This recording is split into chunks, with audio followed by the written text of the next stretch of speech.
Hi guys, hello everyone. This is Saurav here, and welcome to this another session on the Vedantu VOS channel.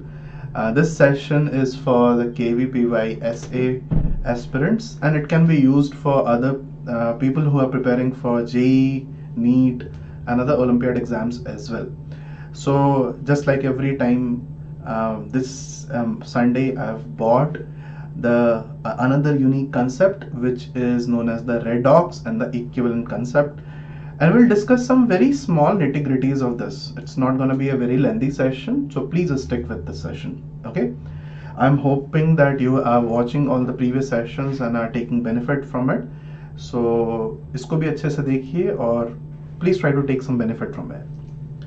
सो आज का session हम discuss करेंगे कुछ ऐसी चीज़ों के बारे में जो कि यूजुअली लोग गलतियां करते हैं जहाँ पे। तो हम पिक करेंगे डिस्प्रोपोर्शनेशन, डबल टाइट्रेशन एंड कुछ रेडॉक्स रिएक्शन के सवाल। तो हम पहली बार ये चीज डिस्कस करने की कोशिश करेंगे कि एन फैक्टर डिस्प्रोपोर्शनेशन का होता क्या है। पहली बात तो ये कि आपको ये समझना होगा कि एन फैक्टर का डेफिनेशन क्या है। बहुत लोग बहुत तरीके से डिफाइन करते हैं, बट मैं एक बहुत सिंपल सा डेफिनेशन आपको बताता हूं। N factor is moles of electron lost or gained or exchanged per mole of reactant.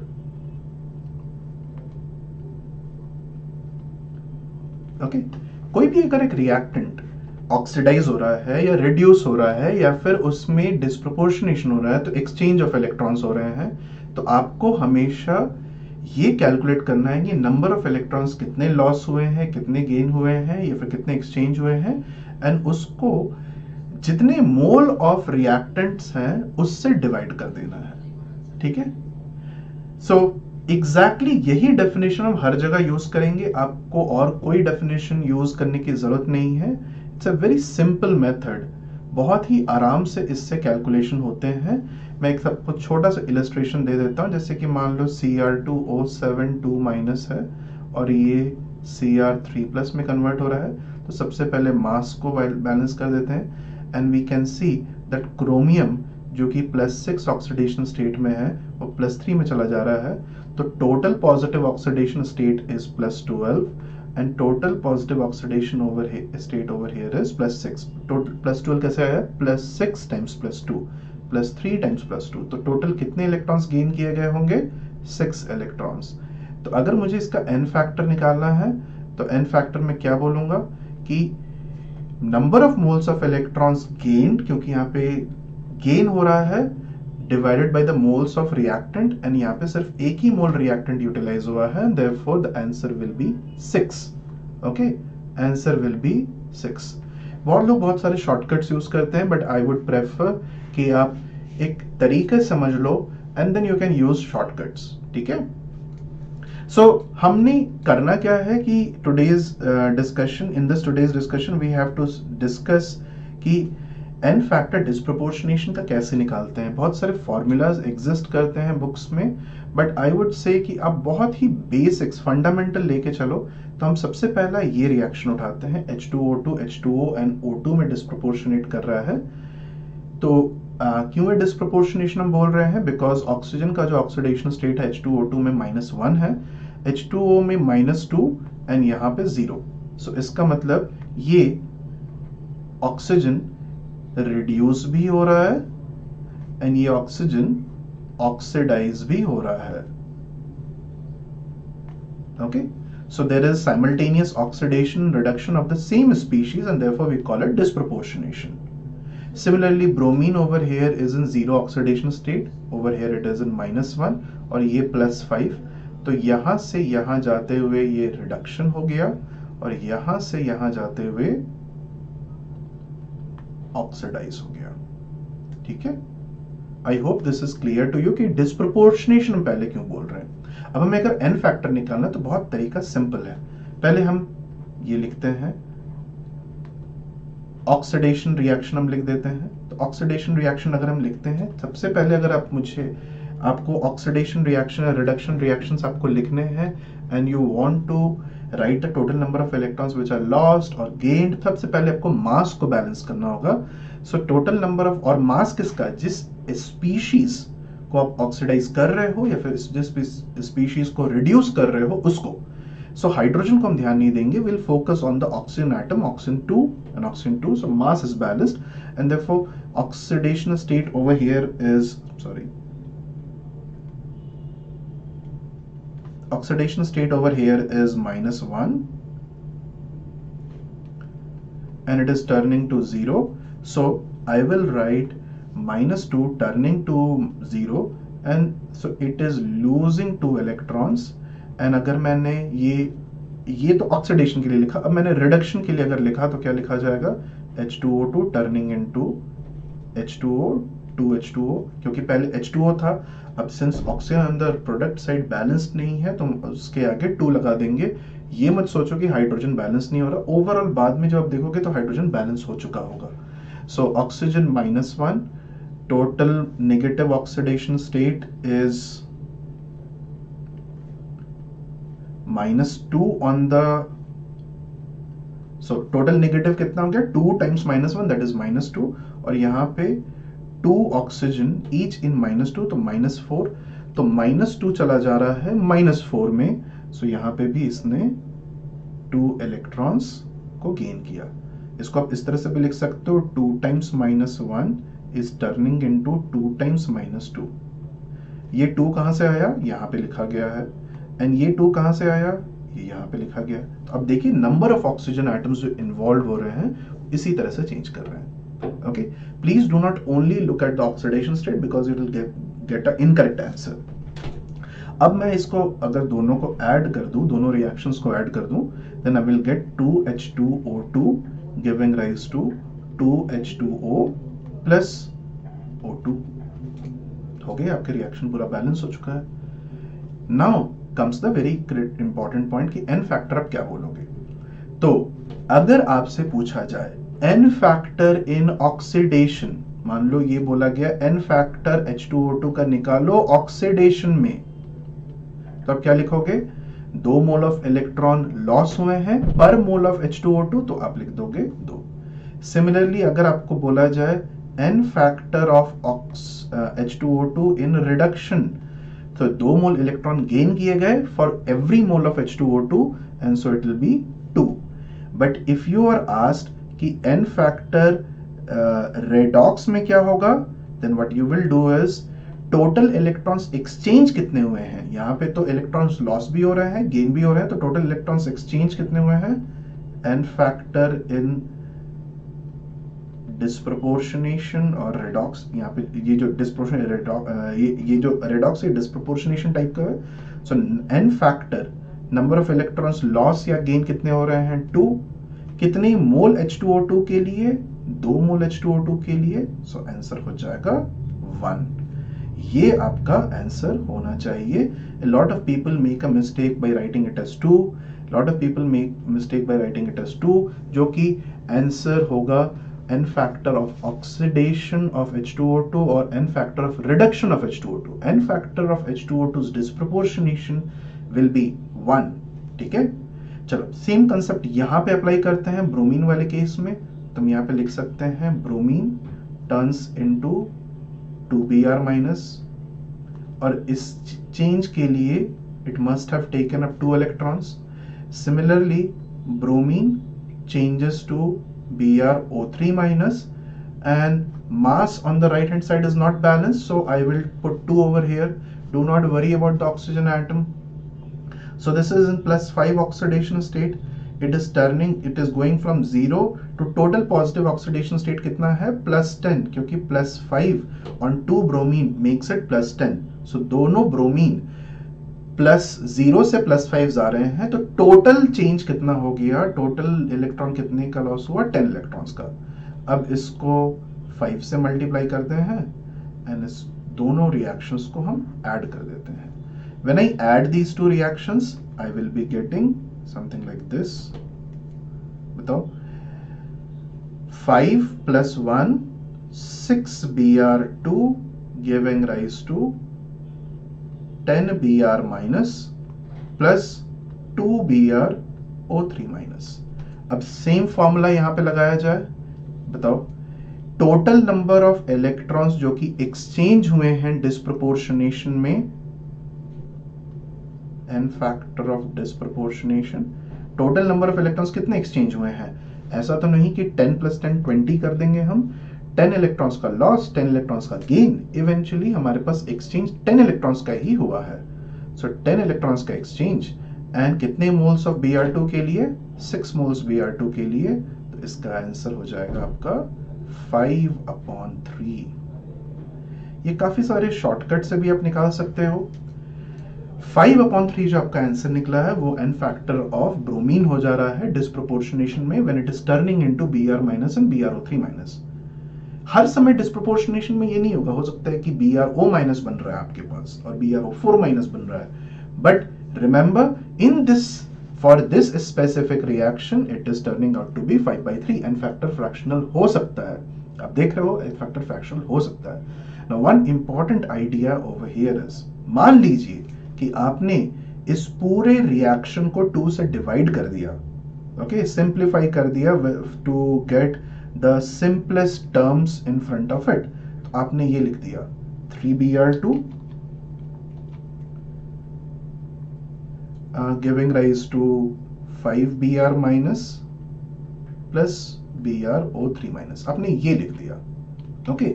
In case if you are writing it like this, then या समझ लो कि अगर इस केस में आपने answer number of electrons exchange जो हुए हैं वो भी बाई 2 कर दोगे। You get my point.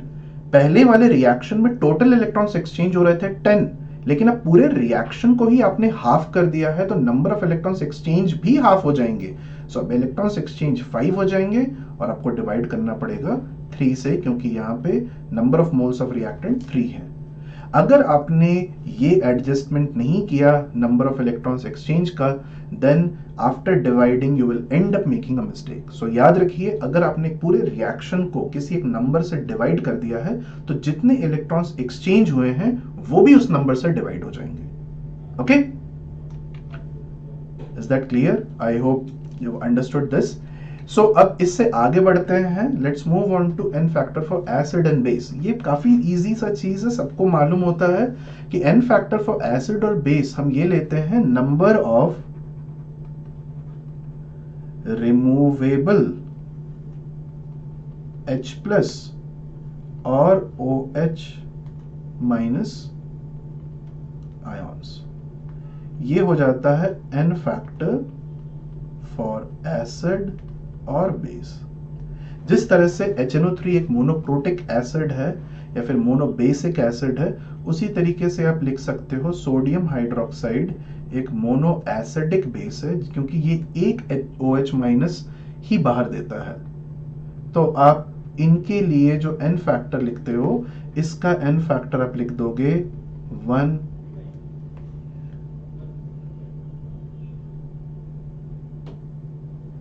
Okay. इसके लिए n फैक्टर भी आप लिख दोगे 1, इसके लिए भी n फैक्टर आप लिख दोगे 1, और यहाँ पे 2 प्रोटॉन बाहर दिए गए तो यहाँ पे इसके लिए n फैक्टर लिख दोगे 2। उसी तरह से अगर आपने कैल्शियम हाइड्रोक्साइड लिया तो उसके लिए आपने लिख दिया n फैक्टर 2, और इसके लिए आपने लिख दिया n फैक्टर 1। ये एक बहुत ही सिंपल सा डेफिनेशन है जो कि सारे बच्चों को मालूम रहता है, लेकिन कुछ और स्टूडेंट्स को ये भी मालूम होता है कि जो एसिड बेस का n फैक्टर होता है वो उनके नेचर ऑफ रिएक्शन पे डिपेंड भी करता है। फॉर एग्जाम्पल, अगर मैंने H2SO4 लिया और इसको NaOH के साथ रिएक्शन कराया, but I generate NaHSO4 plus H2O। अगर इस केस में मैंने H2SO4 की n फैक्टर कैलकुलेशन करने की कोशिश की, then what I would obtain is that the n factor for H2SO4 is 1. Okay, इसका जो n फैक्टर होगा ये 1 हो जाएगा। ऐसा क्यों? क्योंकि आप कितने प्रोटॉन्स रिमूव कर रहे हो, how many protons you are removing decides that factor. So how many protons are you removing? You are removing just 1 proton, and therefore the n factor would be deemed as 1. Okay. Now, if you are taking this reaction, H2SO4 plus NaOH giving rise to Na2SO4 plus H2O.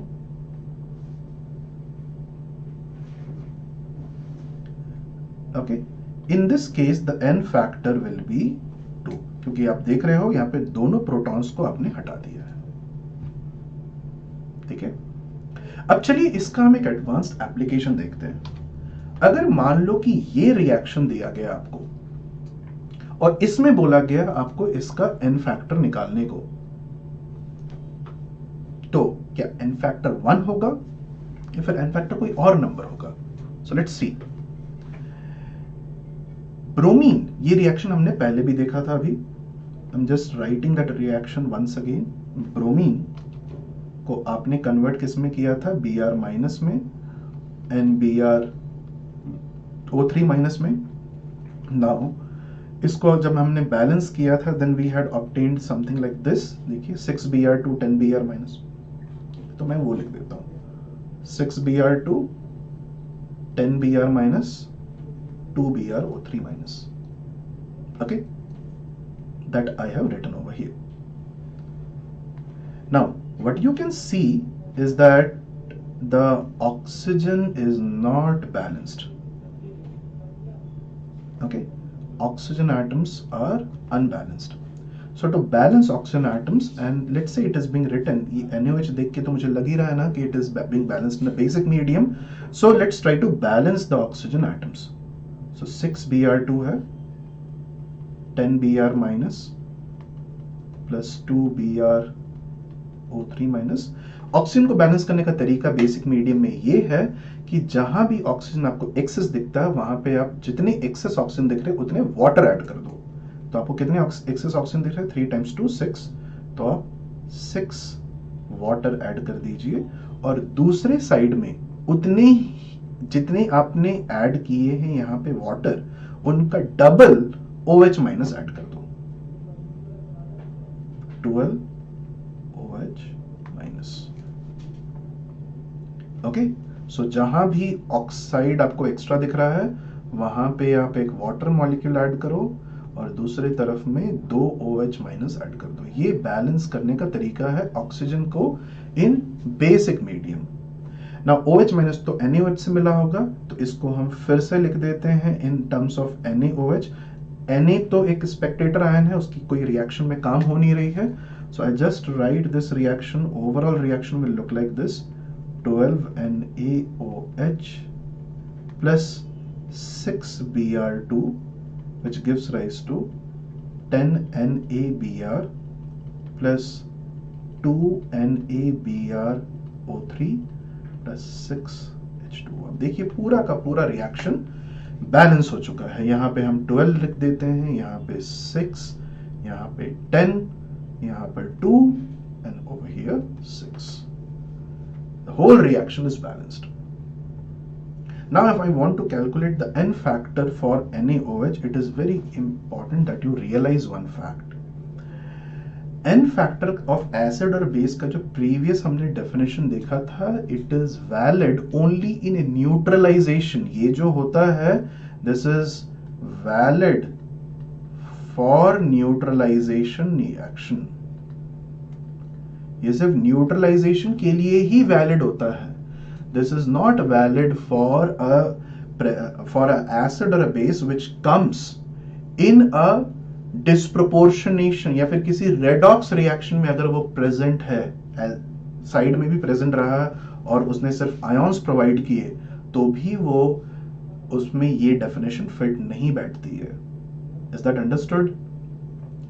So remember that the definition where we say that n factor for acid is the number of H plus ions which is lost, or the number of H plus ions which can be given out, or the number of OH minus which are lost, OH minus which can be given out.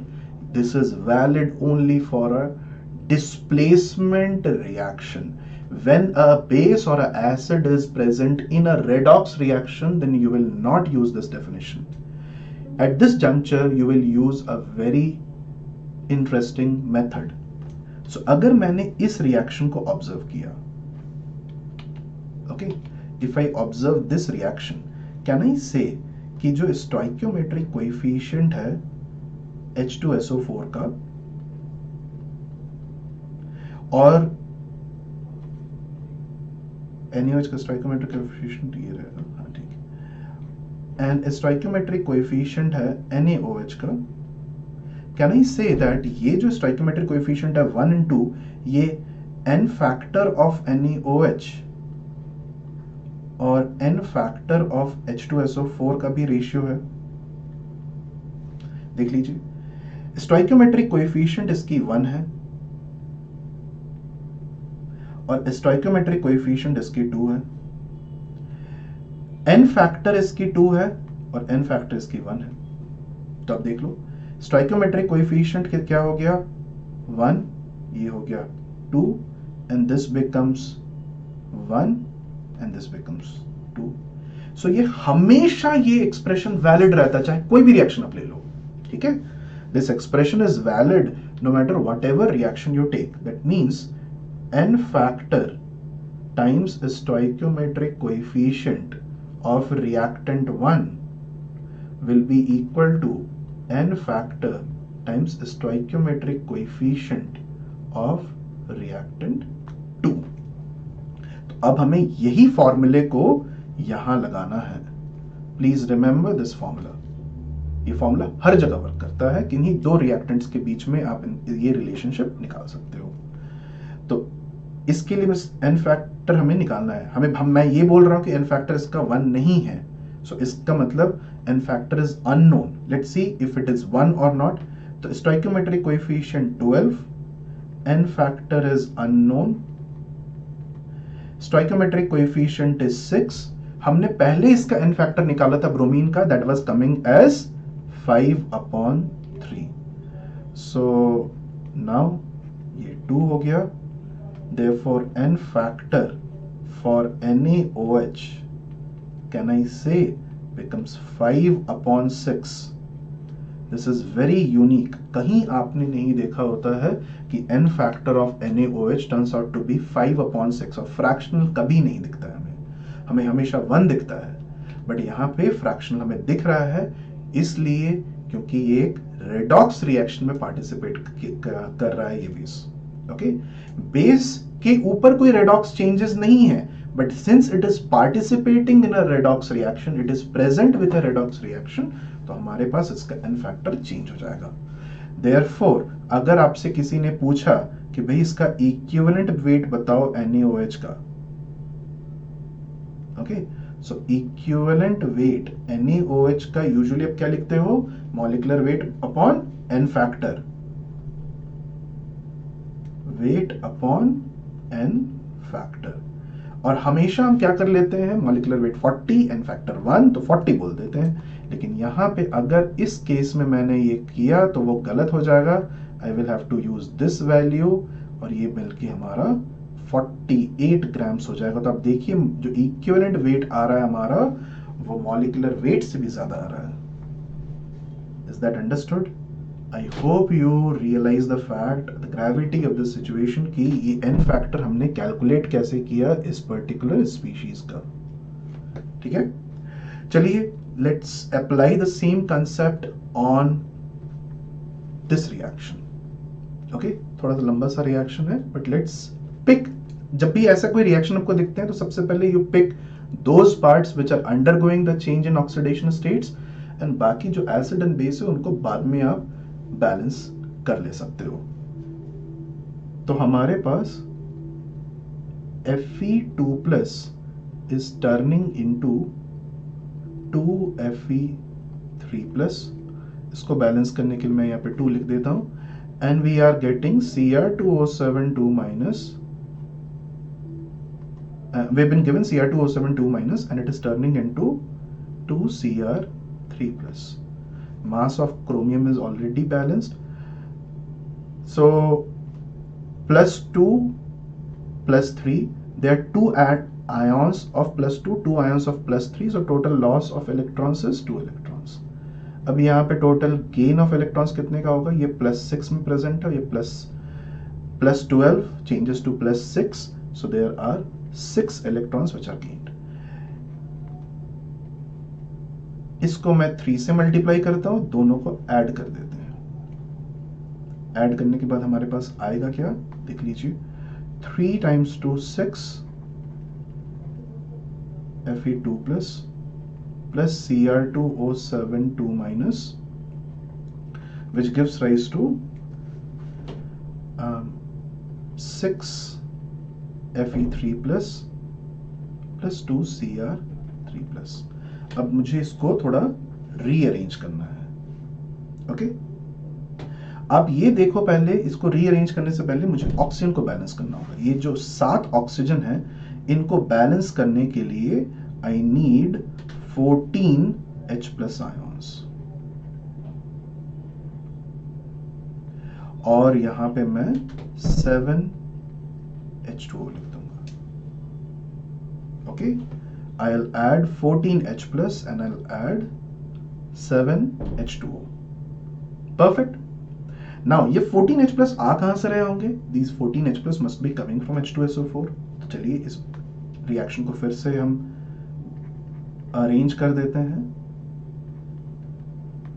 तो मैं लिख देता हूं FeSO4 और यहां पे 6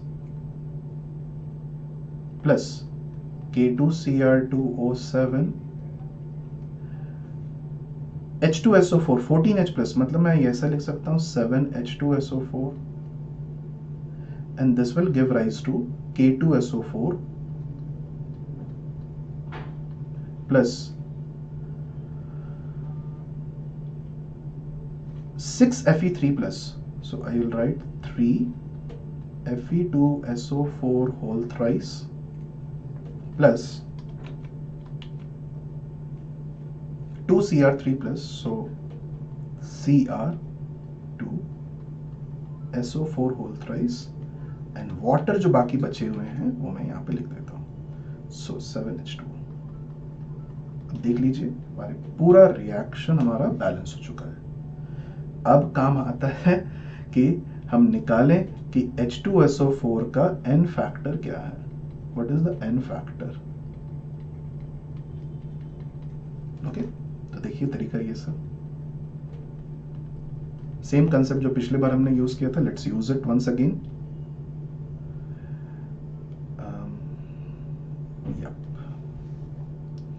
So I pick dichromate, the stoichiometric coefficient times N factor of dichromate,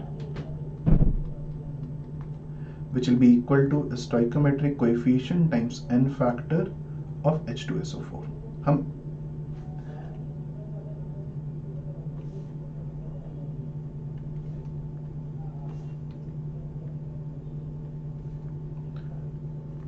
H2SO4, ठीक है। स्टोइकोमेट्रिक कोएफिशिएंट क्या है? 1। N फैक्टर कितना था डाइक्रोमेट का? 6। स्टोइकोमेट्रिक कोएफिशिएंट कितना है? 7। N फैक्टर कितना है तो कैलकुलेट करना है। सो N फैक्टर कितना आ जा रहा है? 6/7, ठीक है। N फैक्टर ऑफ H2SO4 आ जा रहा है 6/7। देखते हैं कि FeSO4 को यूज करके भी यही आता है रिजल्ट की नहीं। So we apply the same concept. Stoichiometric coefficient of N factor of FeSO4, stoichiometric coefficient times N factor of H2SO4. Stoichiometric coefficient कितना है? 6। N factor कितना था हमारे पास बताओ? तो अब देख रहे हो कितने इलेक्ट्रॉन्स। सो 2 Fe2+ के लिए 2 इलेक्ट्रॉन का लॉस हुआ है, इसका मतलब कि N फैक्टर 1 हो जाएगा, which is equal to stoichiometric coefficient 7 times N factor, फिर से N फैक्टर हमारा 6/7 आ गया। अंडरस्टूड?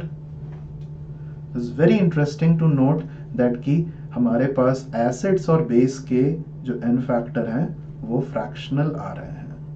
ओके, ये हमने कभी देखा हम देखते नहीं है ये usually. Understood? We do not see this usually, that the n factor of a acid or a base comes fractional. Perfect. चलो इसके आगे बढ़ते हैं and we check something known as double titration. Okay, double titration is a method to perform titration using two indicators. दो indicator use करके अगर आपने titration किए हैं तो आपको उसको बोला जाएगा double titration. So titration using two indicators. Perfect. ये जनरली हम लोग यूज करते हैं Na2CO3 के टाइट्रेशन में HCl के साथ। Na2CO3 का अगर मैंने HCl के साथ टाइट्रेशन किया तो यहां पे डबल टाइट्रेशन कंसेप्ट यूज होता है। ऐसा क्यों? तो अब देखिए Na2CO3 जब HCl के साथ टाइट्रेट करते हो आप, मान लो कि आपने कोनिकल फ्लास्क जो ये लिया है, इस कोनिकल फ्लास्क में आपने Na2CO3 ले लिया एंड ब्यूरेट में यू हैव टेकन HCl। जब इसको टाइट्रेट करते हो तो दो स्टेज में टाइट्रेशन होता है। एक तो आपको पहले NaHCO3 मिलता है and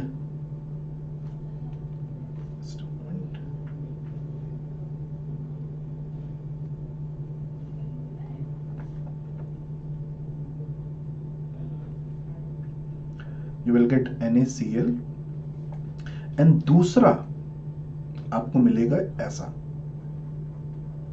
NaHCO3 will react with HCl and आपको मिल जाएगा H2CO3 plus NaCl. So the titration does not go in a single step. Titration takes place in two steps. Now why this example is included in double titration? तो आपको इस तरह समझना होगा कि ये जो डबल टाइट्रेशन होता है इसमें हम जेनेरिकली दो इंडिकेटर्स लेते हैं। एक का नाम होता है फेनोफ्थलीन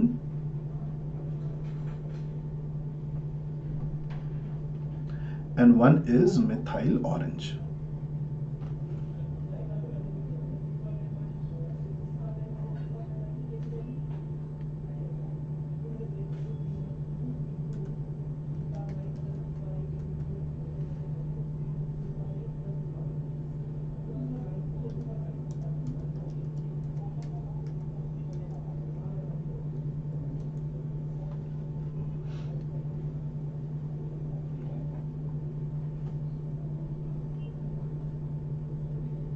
The spelling is correct and we have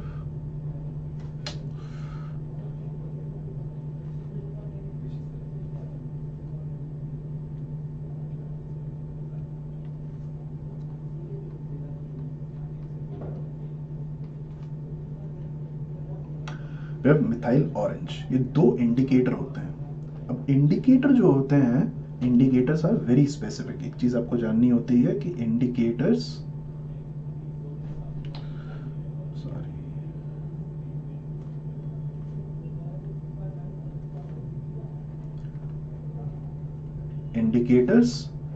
have very specific in their behavior. Specific in their behavior मतलब they have a particular pH range, जिस रेंज में वो अपनी कलर चेंज शो करते हैं। Indicators are very specific in their color change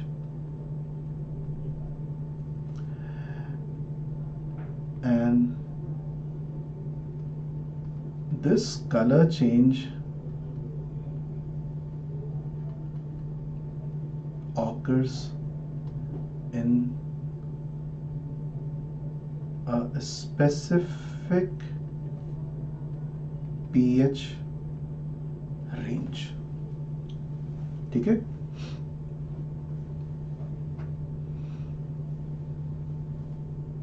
It occurs in a specific pH range। जैसे कि अगर फेनोफ्थलीन का मैंने पीएच रेंज लिखा, फेनोफ्थलीन को हम लिखते हैं HPH से, इसका एब्रिविएशन मान लो HPH है, और ये एब्रिविएशन है MEOH। So phenolphthalein pH range is taken as 8.2 to about 10.2, and methyl orange का जो इंडिकेटर रेंज है वो है 3.2 to 4.4। इसका मतलब ये इसी पीएच रेंज में, जब सॉल्यूशन का पीएच इस रेंज में प्रेजेंट रहेगा तभी ये कलर चेंज शो करेगा, इससे पहले नहीं शो करेगा, इससे बाद में नहीं शो करेगा। मतलब जैसे पीएच 8.2 से 10.2 पे चेंज कर रहा है तभी ये कलर चेंज शो करेगा, और या फिर 10.2 से 8.2 पे चेंज कर रहा है तभी ये कलर चेंज शो करेगा। सिमिलरली मिथाइल ऑरेंज का भी यही बिहेवियर है। ऐसा नहीं होगा कि pH ऑफ 1 पे ये कलर चेंज शो कर देगा या pH ऑफ 6 पे कलर चेंज शो कर देगा। जब सॉल्यूशन का pH 3 से 4 पे चेंज कर रहा है तब जाके ये कलर चेंज शो करेगा। ओके, अब इनके कलर्स भी स्पेसिफिक होते हैं। जैसे फेनोफ्थलीन का एसिडिक मीडियम में जो कलर होता है वो कलरलेस होता है, एंड बेसिक मीडियम में ये पिंक हो जाता है, पेल पिंक बोलते हैं इसको, it becomes pale pink. Whereas methyl orange acidic medium में it will be red and it will be yellow in basic medium. तो इंपॉर्टेंट चीज आपको ये ध्यान रखनी है कि Na2CO3 का जब टाइट्रेशन करते हो, जो कि फर्स्ट एंड पॉइंट, इसको बोलते हैं first and point.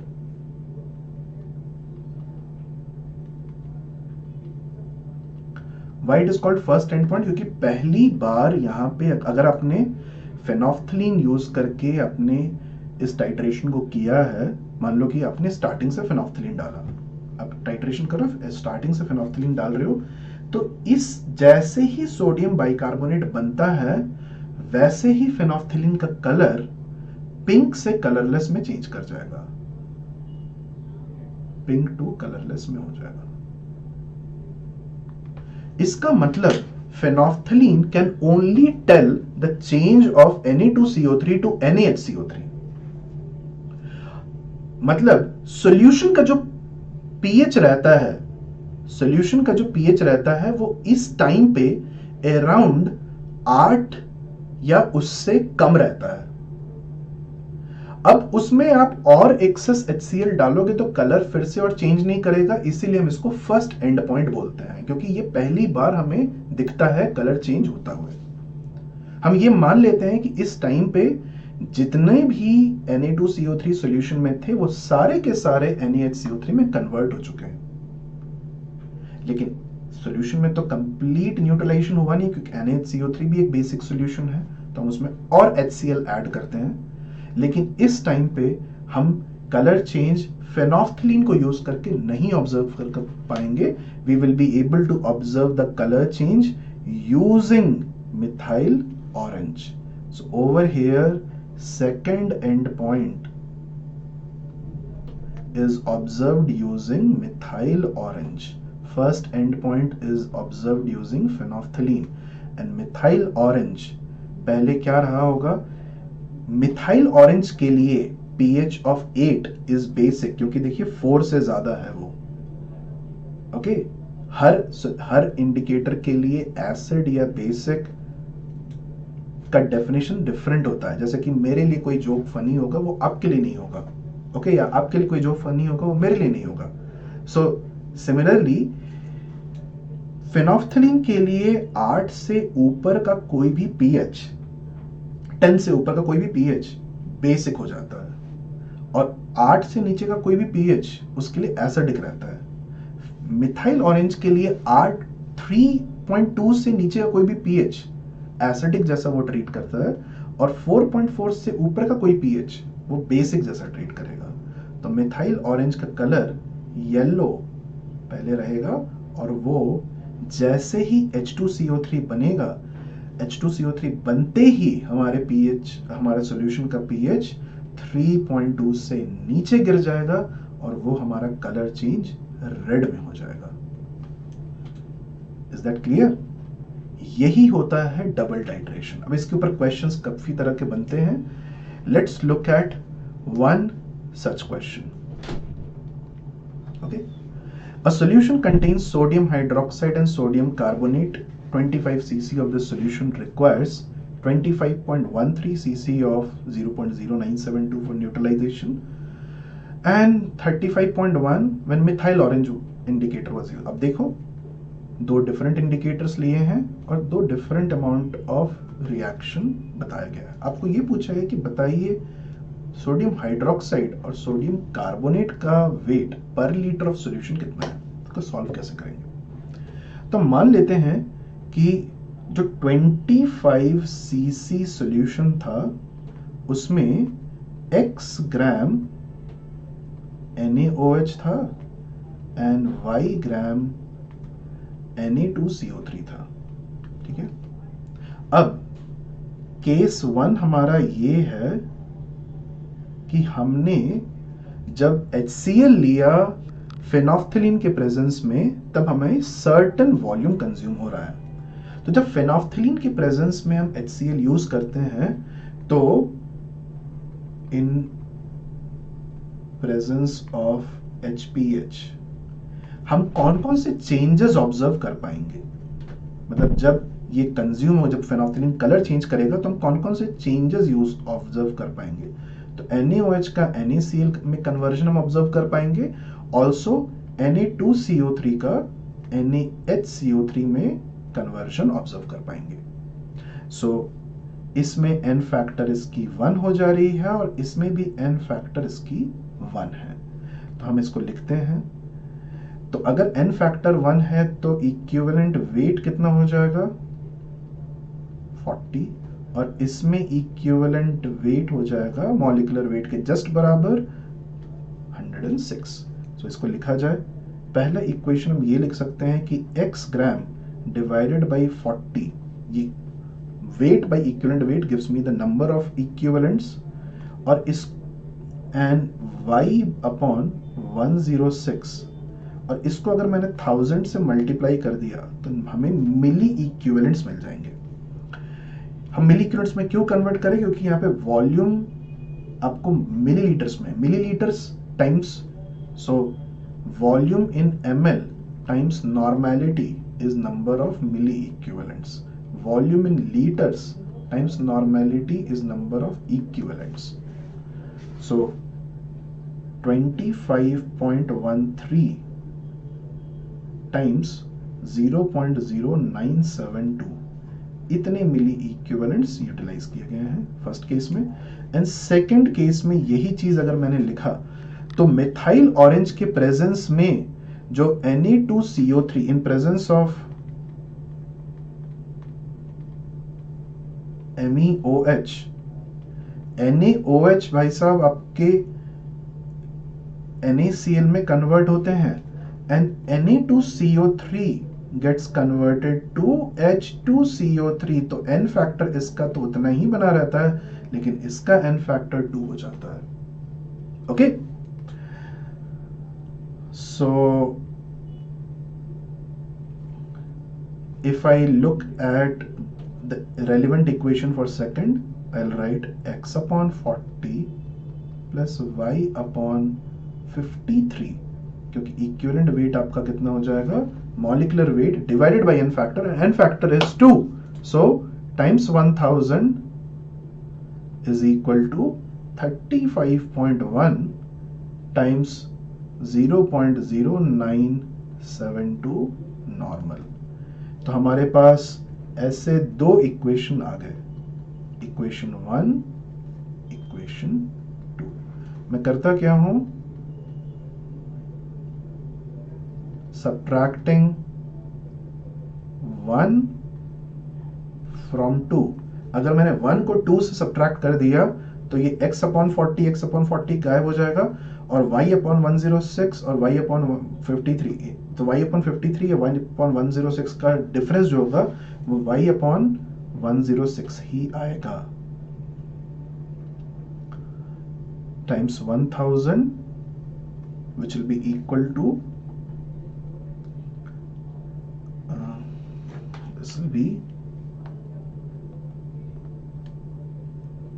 5.1 minus 25.13, 9.97 times 0.0972.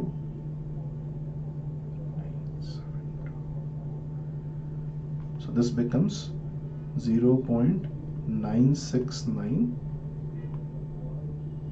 Milli equivalents. अब मुझे बस इसको सॉल्व कर देना y निकालने के लिए, times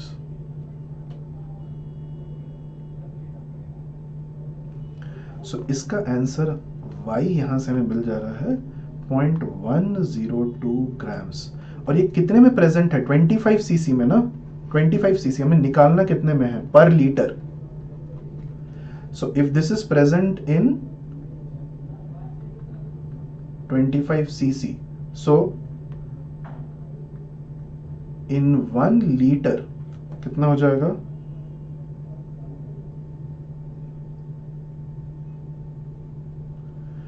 4.109 grams।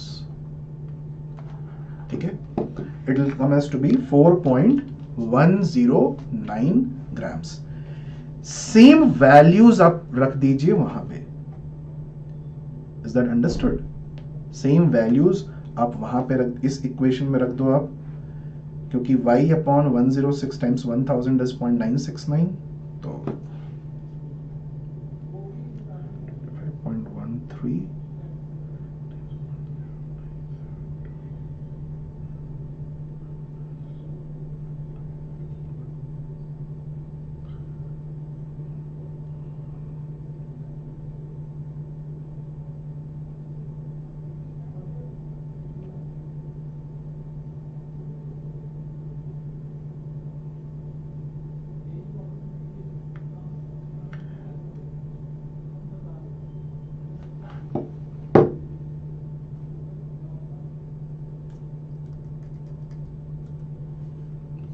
you will be getting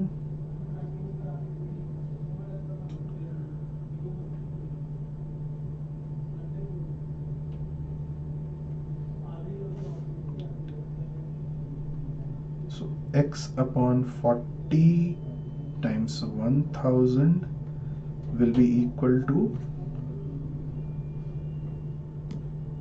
25.13 times 0.0972, 2.44, and y upon 106 times 1000 is 0.969, so minus 0.969, so this will give rise to 1.47 milliequivalents times 40 divided by 1000. This will give rise to 0.05,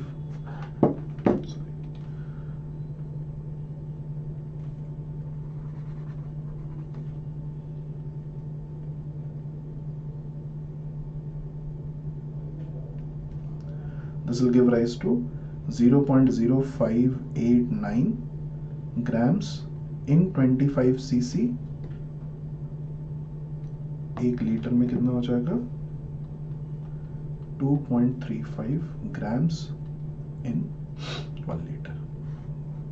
तो ये आपका answer आ गया, ये यहाँ पे। Okay, I hope you have understood the question. Next question ये है, metallic tin in presence of hydrochloric acid is oxidized by potassium dichromate to stannic chloride। so metallic tin SN, और आपने डाइक्रोमेट लिया है in presence of H plus, और ये convert में हो जाएगा Cr3 प्लस में कन्वर्ट होता है, and you are getting stannic chloride, so it means SN+4 में कन्वर्ट हो रहा है।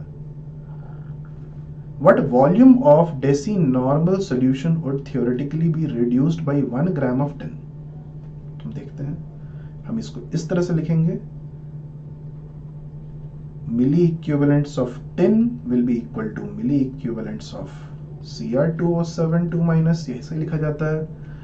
अब मिली इक्विवेलेंट्स ऑफ 10 कितना निकालेंगे हम? 1 divided by equivalent weight. Equivalent weight कितना हो जाएगा? Molecular weight divided by n factor. तो एन फैक्टर जो इसका आ रहा है, n factor is coming as 4 because it's losing 4 electrons. So 118.7 divided by 4 times 1000, ये हो जाएंगे हमारे टिन के milli equivalents. And milli equivalents of dichromate कितना हो जाएगा? Volume in milliliters times deci normal लिखा गया ना, डेसी मतलब 1/10 normal. So let's see, turn out to B